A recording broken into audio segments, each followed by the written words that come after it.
Pinuweltahan na Malacanang at tinawag pa na budol si dating Pangulong Rodrigo Duterte kaugnay sa mga binitawan nitong alegasyon laban kay Pangulong Ferdinand R. Marcos Jr. Ang detalye sa Balitang Pambansa ni Clazel Pardilla ng PTV Manila. So ano pa ba ang ating i-expect sa dating Pangulong Duterte? Gumawa ng intriga?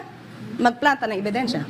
Buwelta yan ng Malacanang sa mga patutsada ni dating Pangulong Rodrigo Duterte laban kay Pangulong Ferdinand R. Marcos Jr. Ngayong araw, isa-isang sinagot ng palasyo ang mga aligasyon ni Duterte kay Pangulong Marcos sa ginawang campaign rally sa Mandaue City nitong Sabado. Kabilang dyan ang akusasyon ng dating presidente na hindi umano bababa sa pwesto si Pangulong Marcos sa oras na makumpleto ang kanyang termino at magdideklara ng martial law. Anong ebidensya? Paano mapapatunayan? Hindi tayo pwedeng maniwala sa mga pang-iintriga lamang na walang ebidensya. Makikita natin ang paninira nila sa pamahalaan at sa Pangulo. So alam na natin kung saan ang punta nila. Gusto nila ulit makuha ang power, ang authority. Una nang iginiit ni Executive Secretary Lucas Bersamin na imbento lang ni Duterte ang issue.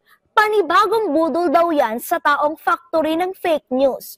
Nanindigan ng administrasyon na poprotektahan ng konstitusyon, susundin ang saligang batas at rerespetuhin ang karapatan ng taong bayan.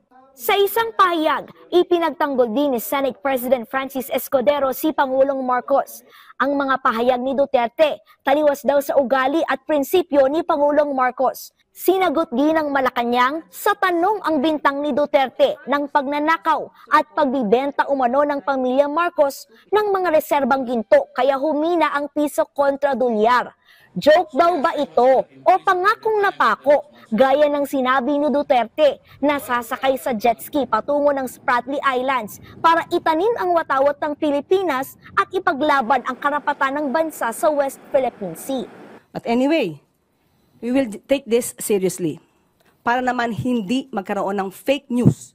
Ayon sa BSP, ang pagbebenta ng gold is just a regular activity. How? Why? To pump up the economy. Even at the time of former President Duterte, trabaho na ito ng BSP. Hindi niya ba alam iyon? Solely managed by the BSP. So paano magkakaroon dito ng hand or pakikialam ang Pangulo? Hindi rin pinalagpas ng Malacanang ang atake ni Duterte kaugnay sa paglaganap umano ng droga. Kung Davao City pinag-uusapan natin, sino ba ang mayor ng Davao City? Hindi ba yung anak niya? Si Mayor Baste Duterte. So ang ibig bang sabihin nun, napaka-inefficient ng anak niya?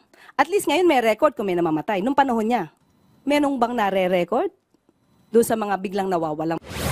Hindi raw palalagpasin ng Malacanang ang pagpapakalat ng fake news. Kaya kung may basihan ang mga sinasabi ng dating Pangulo, hamon ng palasyo, maglabas ng pruweba si Duterte. Mula sa PTV Manila, Clazel Pardilla, Balitang Pambansa.